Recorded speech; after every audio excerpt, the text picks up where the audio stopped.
3 questions by Leo Tolstoy part 3 3 questions এর উপরে এর আগে যথারীতি দুটো ক্লাসেস করিয়েছি আমি। যারা যারা আগের ভিডিওগুলি দেখোনি অবশ্যই ভিডিওগুলি দেখে নেবে, তা না হলে তোমরা আজকের এই পার্ট 3 টি বুঝতে পারবে না। ভিডিওর লিংক আমার ডেসক্রিপশন বক্সে দেওয়া থাকছে। তো দেখো, এর আগের ক্লাস পর্যন্ত আমরা দেখেছিলাম সেই জার, তার মাথায় 3টে কোয়েশ্চেন ছিল। সেই কোয়েশ্চেনগুলোর অ্যান্সার না পাওয়া পর্যন্ত তিনি যেন শান্তি পাচ্ছিলেন না। তো তিনি এই প্রশ্নগুলোর উত্তর পাওয়ার জন্য তিনি তার রাজ্যে ঘোষণা করে দিলেন যে তাকে এই 3টে প্রশ্নের উত্তর দিতে পারবে তাকে তিনি খুব বড় পুরস্কার দেবেন। কিন্তু দেখা গেল যারা যারা জ্ঞানীগুণী ব্যক্তিরা সেই উত্তর দেওয়ার জন্য উপস্থিত হলেন, প্রত্যেকের উত্তর কিন্তু বিভিন্ন রকম হচ্ছে। একই প্রশ্নের উত্তর বিভিন্ন জনের কাছে বিভিন্ন রকম ভাবে পাওয়া যাচ্ছে। এতদূর পর্যন্তই আমরা এর আগের ক্লাসে দেখেছিলাম। তো আজকে এর পর থেকে দেখব। তো দেখো কি বলা হয়েছে, equally various were the answers to the second question. Equally মানে সমানভাবে বা একইভাবে, ভেরিয়াস মানে হচ্ছে বিভিন্ন রকম, ওয়্যার ছিল দ্য অ্যান্সার্স উত্তরগুলি টু দ্য সেকেন্ড কোয়েশ্চেন দ্বিতীয় কোয়েশ্চেনটি কি ছিল? দ্বিতীয় কোয়েশ্চেনটি ছিল কাদের পরামর্শ শোনা উচিত আর কাদের এড়িয়ে চলা উচিত, তাই তো? এবং প্রথম কোয়েশ্চেনের উত্তর হিসেবে তিনি কি পেয়েছিলেন? কিছুজন বলেছিল রাজাকে একটা খসড়া তৈরি করে নিতে হবে দিন মাস বছর অনুযায়ী, এবং সেই অনুযায়ী তাকে স্ট্রিক্টলি সেই রুটিন ফলো করে কাজ করে যেতে হবে, তাই? কিন্তু এই প্রস্তাবটা নাকচ করে দিয়ে আরো কিছু দল বলেছিল যে রাজার একার পক্ষে সম্ভব নয় সমস্ত কাজে মনোনিবেশ করে সেখান থেকে গুরুত্বপূর্ণ কাজটি বাছা।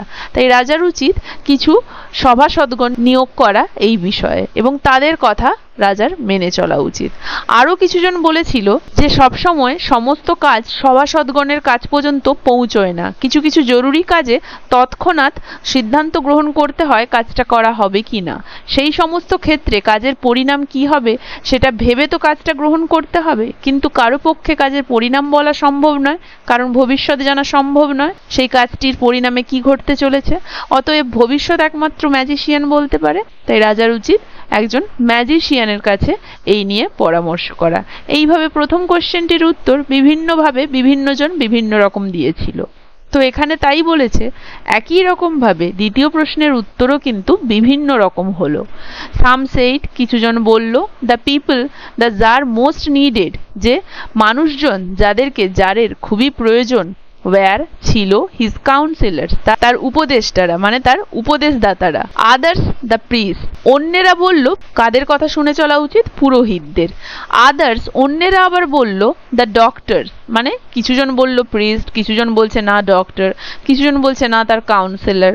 মানে যেই প্রশ্নটা ছিল যে কাদের কথা শুনে চলা উচিত, কাদেরকে অ্যাভয়েড করা উচিত, সেই প্রশ্নের উত্তরে কিছুজন বলল কাউন্সিলর্স, কিছুজন বলল প্রিস্ট, কিছুজন বলল ডক্টর। হোয়াইল সাম সেইড, যখন কিছুজন বলল দ্য ওয়ারিয়ার্স, না রাজার উচিত যোদ্ধাদের কথা, সৈন্য দলের কথা শুনে চলা, ওয়ার দ্য মোস্ট নেসেসারি, কারণ এরাই হচ্ছে সব থেকে প্রয়োজনীয়। তাহলে কাদের কথা মেনে চলা উচিত এই প্রশ্নের উত্তরে বিভিন্নজন বিভিন্ন উত্তর দিল। কিছুজন বলল প্রিস্ট, কিছুজন ডক্টর, কিছুজন কাউন্সিলর, কিছুজন আবার বলল না সৈন্যর কথা মেনে চলা উচিত, কারণ সৈন্যরা হচ্ছে সব থেকে প্রয়োজনীয় বা গুরুত্বপূর্ণ।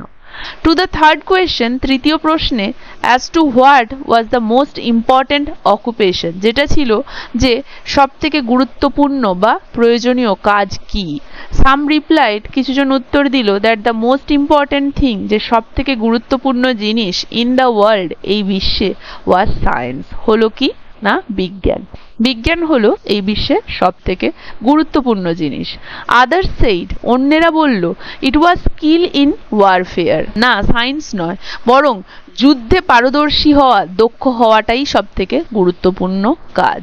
অ্যান্ড আদার্স, এবং অন্যেরা বলল আগেইন, আবারও, that it was religious worship, না ধর্মীয় উপাসনাটা হচ্ছে সব থেকে গুরুত্বপূর্ণ কাজ, মানে পূজা অর্চনা, উপাসনার কাজ। অল দ্য অ্যান্সার্স, এই সমস্ত উত্তরগুলি বিং ডিফারেন্ট, বিভিন্ন রকম হওয়ায়, the tsar agreed with none of them, tsar বা রাজা এগুলোর কোনোর সাথে সহমত হলেন না। And gave the reward to none, এবং কাউকেই তিনি সেই পুরস্কার দিলেন না। তাহলে বিভিন্ন প্রশ্নের উত্তর বিভিন্ন রকম হওয়ায় রাজা কোনো উত্তরেই সহমত হলেন না, তাই তিনি পুরস্কারও কাউকে দিলেন না। But still wishing to find the right answers to his question, কিন্তু তিনি তার প্রশ্নের সঠিক উত্তর খোঁজার জন্য এখনো ইচ্ছা প্রকাশ করে যাচ্ছিলেন। He decided to consult a hermit, এবং তাই তিনি সিদ্ধান্ত নিলেন একজন সন্ন্যাসীর সাথে পরামর্শ করবেন। Wildly renowned for his wisdom, যে কিনা ওয়াইল্ডলি বিশ্বব্যাপী সমাদৃত, রিনাউন্ড মানে সমাদৃত বা পরিচিত বা বিখ্যাত, ঠিক আছে, খ্যাতিমান, ফর হিজ উইজডম তার জ্ঞানের জন্য। তাহলে রাজা সিদ্ধান্ত নিলেন যে তিনি একজন সন্ন্যাসীর সাথে এই বিষয়ে পরামর্শ করবে যে কিনা তার জ্ঞানের জন্য খুবই বিখ্যাত। বোঝা গেছে? Next, the hermit lived in a wood, সেই সন্ন্যাসী একটি জঙ্গলে, উড মানে এখানে জঙ্গল, একটি জঙ্গলে বসবাস করতেন। হুইচ হি নেভার কুইটেড, যেটা তিনি কখনোই ত্যাগ করেননি, মানে যেই জঙ্গল ছেড়ে তিনি কখনোই বেরিয়ে আসেননি। And he received none but common folk, এবং তিনি সেই জঙ্গলে কারো সাথেই রিসিভড গ্রহণ করা মানে দেখা করা, কারো সাথেই দেখা করতেন না, শুধুমাত্র সাধারণ মানুষজনের সাথে ছাড়া, মানে সাধারণ মানুষ এমনি গরিব দরিদ্র গ্রামবাসী ছাড়া তিনি কারোর সাথেই আর দেখা করতেন না।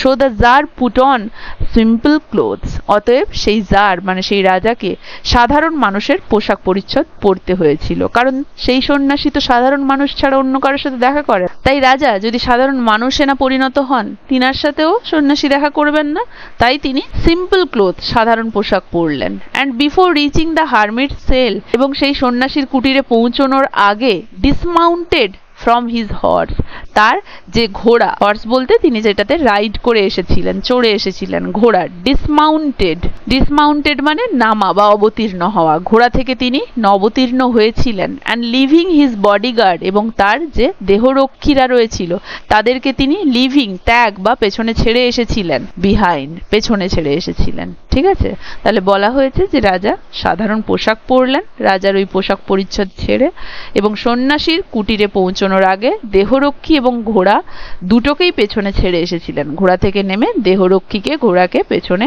রেখে তিনি কুটিরে গিয়েছিলেন বা সন্ন্যাসীর যে বসবাসের জায়গা সেখানে তিনি উপস্থিত হয়েছিলেন। ওয়েন্ট অন অ্যালোন, একাকী গিয়েছিলেন, মানে ঘোড়া থেকে নেমে দেহরক্ষীদেরকে পেছনে রেখে তিনি একাকী সেই সন্ন্যাসীর কুটিরের দিকে রওনা হয়েছিলেন। বোঝা গেল? Next, when the Tsar approached, the hermit was digging the ground in front of his hut. যখন সেই জার এগিয়ে গেলেন সেই সন্ন্যাসীর দিকে, সন্ন্যাসী তখন তার ওই বসবাসের জায়গাতে কি করছিলেন? ডিগিং, খনন করছিলেন। কি না? মাটি, তিনি মাটি খুঁড়ছিলেন তার কুটিরের সামনে।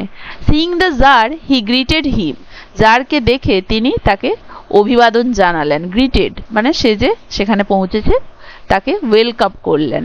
অ্যান্ড ওয়েন্ট অন ডিগিং, এবং তারপরে আবার তিনি খুঁড়তে লেগে গেলেন। The hermit was frail and weak, সেই হারমিট ছিল খুবই ফ্রেইল, ফ্রেইল মানে ভঙ্গুর, তার চেহারা খুবই ভঙ্গুর, এবং উইক দুর্বলও। And each time he stuck his spade into the ground and turned a little earth, he breathed heavily, এবং প্রত্যেকবারই যখনই সে তার কোদাল দিয়ে সেই মাটিটাকে কুপাচ্ছিলেন এবং মাটির কিছুটা অংশ উল্টে ফেলছিলেন, প্রত্যেকবারই তিনি গভীরভাবে শ্বাস নিচ্ছিলেন, মানে খুব জোরে শ্বাসবায়ু বেরিয়ে আসছিল তার শরীর থেকে। হেভিলি, খুব গভীরভাবে তিনি শ্বাস নিচ্ছিলেন, কারণ তিনি তো খুবই দুর্বল এবং ভঙ্গুর তার চেহারা, তাই একটু মাত্র মাটি কাটতেই তিনি অনেকটা হাঁপিয়ে পড়ছিলেন। এটাই এটার দ্বারা বোঝানো হয়েছে।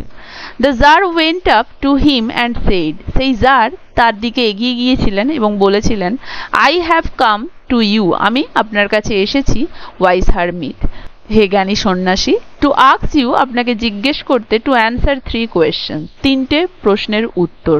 How can I learn to do the right thing at the right time, কিভাবে আমি শিখব যে কোন জিনিসটা কোন সময়ে করতে হবে। Who are the people I most need, এবং কারা সেই মানুষ যাদের আমার খুবই প্রয়োজন। And to whom should I therefore pay more attention than to the rest, এবং কাদের প্রতি আমার বাকিদের থেকে বেশি মনোযোগ দেওয়া উচিত। And what affairs are the most important and need my first attention. এবং অ্যাফেয়ার্স মানে কোন ধরনের কাজকর্ম সব থেকে বেশি গুরুত্বপূর্ণ এবং সেই কাজকর্মই আমার সবার প্রথমে মনোযোগ দিয়ে করা উচিত। তাহলে যে তিনটে প্রশ্ন সেই রাজার বা জারের মাইন্ডে ছিল, সেই তিনটে প্রশ্ন তিনি হারমিটকে এগিয়ে গিয়ে প্রশ্ন করলেন যে আমি আপনার কাছে এই তিনটে প্রশ্নের উত্তর চাইতে এসেছি, যে কোন কাজ কোন সময়ে করব, কারা সব থেকে গুরুত্বপূর্ণ যার কথা আমি শুনে চলবো বাকিদের তুলনায়, এবং কোন কাজটা আমার কাছে সব থেকে গুরুত্বপূর্ণ কোনো পার্টিকুলার মুহূর্তে সেই কাজটা সেই মুহূর্তে মনোযোগ দিয়ে করার জন্য, মানে কোন কাজটা সব থেকে গুরুত্বপূর্ণ সেই প্রয়োজনীয় সময়ে করার পক্ষে। এই তিনটে প্রশ্ন তিনি হারমিটকে করলেন আবারও। বোঝা গেছে? The hermit listen to the tsar but answer nothing. Hermit সবকিছুই শুনলেন, মানে তিনি মাটি খনন করতে করতে সবকিছুই শুনলেন যার যা বলল, কিন্তু তিনি কোনো কিছুরই উত্তর দিলেন না। He just spat on his hand and recommenced digging. তিনি শুধুমাত্র তার নিজের হাতে থুতু ফেললেন and recommenced digging. recommenced মানে পুনরায় শুরু করা এবং digging মানে খনন করা। মানে কোদালটা তিনি হাতে ধরে রেখেছিলেন, তো তাই তিনি হাতটা শক্ত হয়ে যাচ্ছিল বারবার, তাই তিনি থুতু ফেললেন হাতে। আবারও তার কাজটি যেটি তিনি করছিলেন, কোদাল ধরে খনন করা মাটি, সেটি আবারও করতে শুরু করলেন। You are tired said the czar. তো জার সেই হারমিটকে তখন বললেন, আপনি ক্লান্ত। Let me take the spade and work a while for you. আমাকে বরং কোদালটা দিন এবং কিছুক্ষণের জন্য আপনার হয়ে আমাকে কাজটি করতে দিন। থ্যাঙ্কস, ধন্যবাদ, সেড দ্য হারমিট। হারমিট বলল। And giving the spade to the czar, এবং সেই জারকে সেই কোদালটা তিনি দিয়ে he sat down on the ground. তিনি কি করলেন? মাটির ওপরে বসে পড়লেন।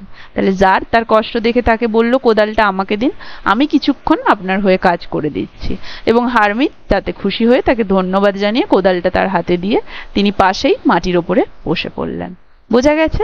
আজ তাহলে এখান পর্যন্তই। আশা করি এতদূর পর্যন্ত সবাই বুঝতে পেরেছো, কারো কোথাও অসুবিধে নেই। ভিডিওটা কার কেমন লাগলো জানাবে, ভালো লাগলে একটা লাইক আর শেয়ার করে দেবে। আর যারা যারা চ্যানেলটা সাবস্ক্রাইব করোনি এখনো, কাইন্ডলি চ্যানেলটা সাবস্ক্রাইব করে দেবে এবং চ্যানেলটা ফলো করে বেল আইকনটা প্রেস করতে ভুলবে না, তাহলে পরবর্তী ক্লাসের আপডেট তোমার কাছে সহজেই পৌঁছে যাবে। এছাড়াও অনলাইন ক্লাসেস, নোটস এবং পিডিএফ এর জন্য তোমরা সরাসরি আমার টেলিগ্রাম বা হোয়াটসঅ্যাপ চ্যানেলে যুক্ত হতে পারো। হোয়াটসঅ্যাপ চ্যানেলের লিংক ডেসক্রিপশন বক্সে দেওয়া থাকছে। এই ক্লাসটা তাহলে এখানেই শেষ করছি। দেখা হচ্ছে এর পরবর্তী ক্লাসে শেষ অংশটা নিয়ে।